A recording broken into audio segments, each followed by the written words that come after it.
Changing on the Job: Developing Leaders for a Complex World by Garvey Berger. Hi everyone. Today I am going to review the book, Changing on the Job: Developing Leaders for a Complex World by Garvey Berger. Life, work and business are more complicated than ever before for people and organizations. The interconnected, difficult decisions that organizations, leaders, parents and policymakers face might help determine the fate of firms or the future of humanity. Unfortunately, few leaders have the depth of developmental maturity to select the best course of action. Think of workplaces as places where people grow, and not just deliver the goods. While working people and their leaders can't count on anything with certainty, a few patterns and reliable indicators can guide you and your teams through your lives and careers. These frameworks include consciously advancing through the 3 stages of adult development. This will help you gain the ability to cope with the modern workplace's ever-increasing degrees of complexity, disruption and uncertainty. The idea that adults have minds, and not just skills, that are growing and developing over time is relatively new. Adults never lose their ability to grow and learn. With deliberate practice and experience, you can expand your leadership skills.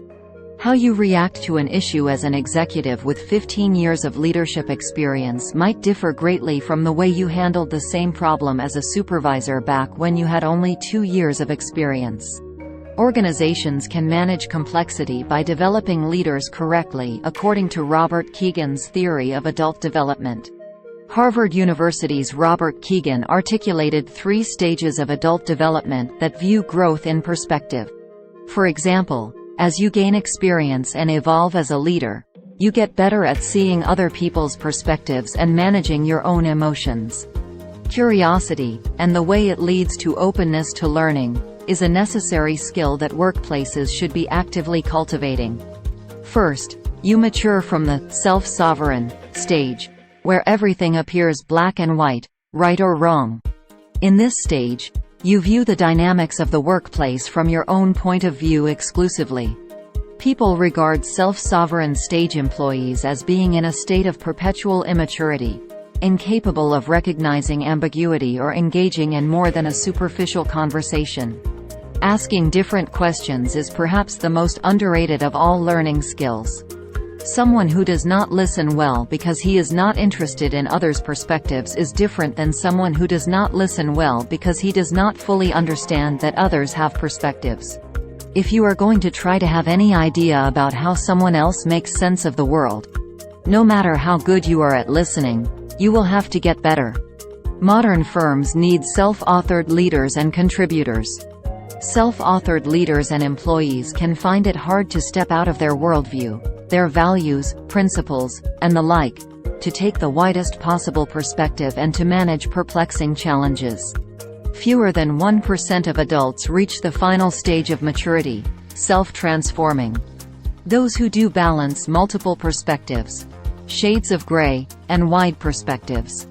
You view complexity as normal, and manage it with equanimity and curiosity. Use careful interviewing or self-assessment techniques to determine a leader's, or your own, stage of development. Assess your stage or the stages of the leaders you want to develop.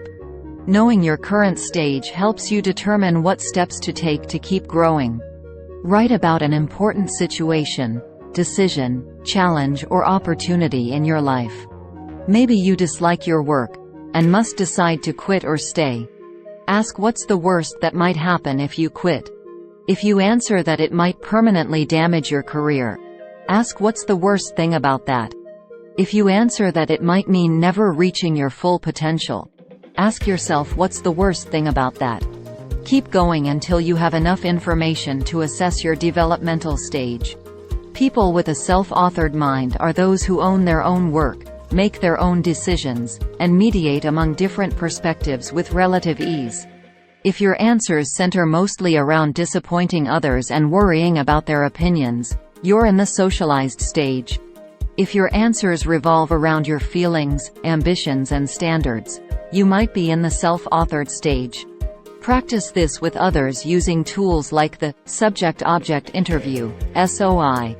The SOI depends on asking worthwhile questions, and then listening to the answers with a curious mindset and with the expectation that, at first, you won't understand anything the person you are interviewing says. This mindset helps you hear the subtleties in his or her stories and answers. Seek the framework of your subject's thinking, their decisions, how they describe conflict, their perspectives and their assumptions. The self-authored form of mind looks most familiar to us, as what adults are supposed to look like. Why did they make certain decisions, or fail to? How did they weigh and balance their options? Do they blame others or take responsibility? Do they see other people's perspectives? Do they describe their choices in stark, simple terms, or do they see blended possibilities? For example, socialized stage, career-oriented people who want to spend more time with their families might see only two outcomes: maximizing career prospects or missing their children's upbringing. A self-authored person might explore ways to achieve both. Ask the person what's the worst thing that might result from each choice. Take deliberate action to develop your leaders through the stages of their development. Once you identify their stages, find a coaching method to fit each leader's current growth edge. Leaders at the self-sovereign stage have a narrow, self-centered perspective. Most coaching methods won't work. Take a flexible, non-judgmental approach. Don't expect them to have nuanced personal values or principles, or to care about other people's ideas, values or rules. Gently persuade them to consider and appreciate others' perspectives. Ask them to take meeting notes, for example, to record the participants' comments, opinions and ideas. This skills-based, tactical approach helps people take concrete steps before making gradual transformations. To be a good help on someone's journey toward transformation, you need to understand the world as he sees the world, not as you see him. People in the socialized stage hold strong attachments to institutional loyalties or an authority figure's teachings or rules. The need to coach someone through the transition from follower to self-directed comes up most often when organizations try to convert followers with technical abilities to leaders who can exercise original thinking and creativity. Rely on transformative coaching that emphasizes a hands-off approach to guide people to greater self-sufficiency. Those at the socialized stage still crave instruction. Give it sparingly. Nudge them toward their own decisions by questioning authority, and considering that equally valid rules, ideas, definitions of success, and opinions come from many different places. The transformation from taking orders and following rules to forming one's own values and principles requires learners to change their relationships with people they previously followed. As the world becomes more complex, the complexity of the self-transforming mind is going to be pivotal inside organizations.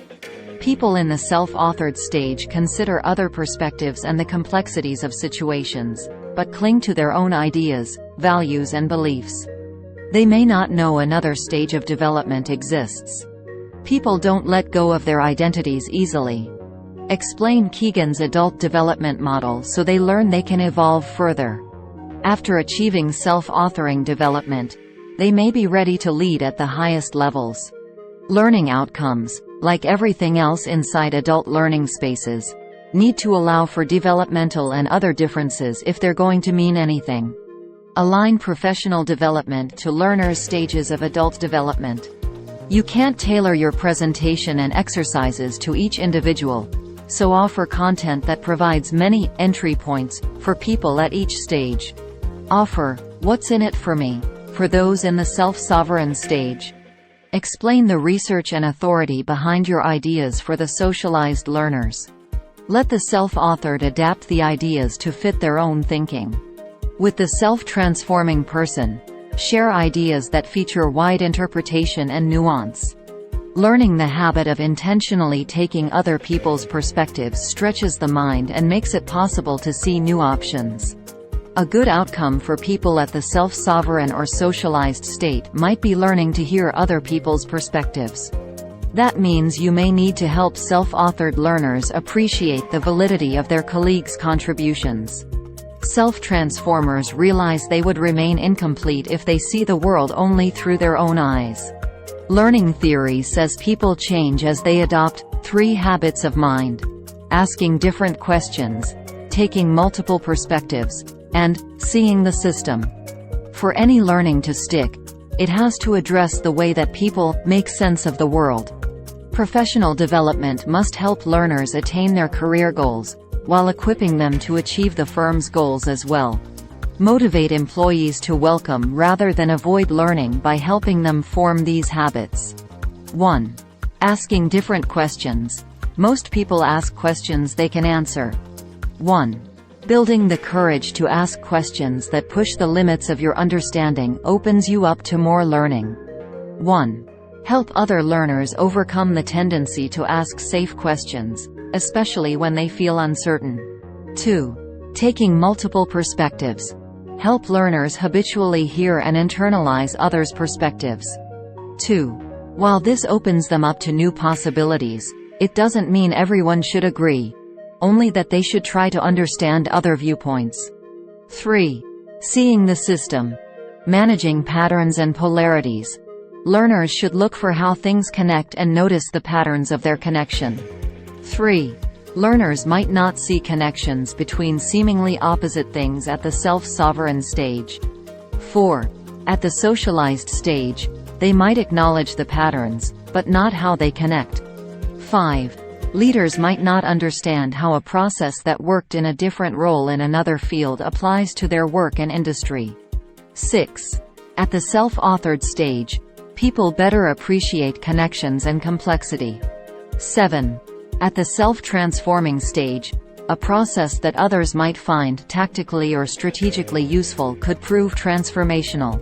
Leaders' perspectives must grow as they encounter increased difficulty and complexity in more senior positions. Leaders form ideas around what the future should look like.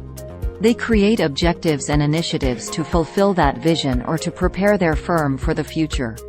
As they gain seniority, leaders should embrace new perspectives, inspire and encourage learning, support collaboration, match people to the right tasks and jobs, and support their execution. Senior executives require a bigger view to craft a vision 10 years out than a senior manager needs for working on a 3-year strategic plan. A senior executive must weigh the perspectives of multiple stakeholders simultaneously. To support lasting change, create habits of mind which do not only support this change but also make future changes more possible. Self-sovereigns have a difficult time at any level of leadership because they find it nearly impossible to acknowledge, let alone consider, other perspectives. Expanding time horizons and considering other stakeholders are challenging. Socialized stage leaders might manage longer time horizons, but remain overly partial to one perspective, perhaps their bosses, and struggle with the paradox of having less control as they move into more senior positions. Seasoned self-authored leaders have what they need to navigate change.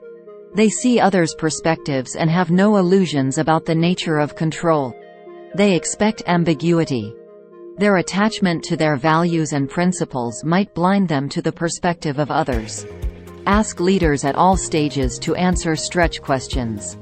For example, what do clients, stakeholders want from the firm, and what opportunities do you see? Or, what do you see the firm looking like in 5 or 10 years? How should the firm position itself? These questions force people to think strategically. Help your leaders, employees and teams stay mindful of their goals. Build their development into your operations. This includes giving people time for exploration, reflection and experimentation. Make it possible for leaders and employees to do their work while learning. Make learning part of your performance expectations for everyone in your organization. Ensure that your leaders and employees pursue continual learning and constant growth. Regard employee development as an investment, not a cost. Every firm needs more people at higher developmental stages. Takeaways. Life, work and business are more complicated than ever before for people and organizations. Organizations can manage complexity by developing leaders correctly, according to Robert Kegan's theory of adult development. Use careful interviewing or self-assessment techniques to determine a leader's, or your own, stage of development. Take deliberate action to develop your leaders through the stages of their development. Learning theory says people change when they adopt 3 habits of mind: asking different questions, taking multiple perspectives, and seeing the system. Leaders' perspectives must grow as they encounter increased difficulty and complexity in more senior positions. Make learning part of your performance expectations for everyone in your organization. Please like, share and subscribe for more videos. Thanks for watching.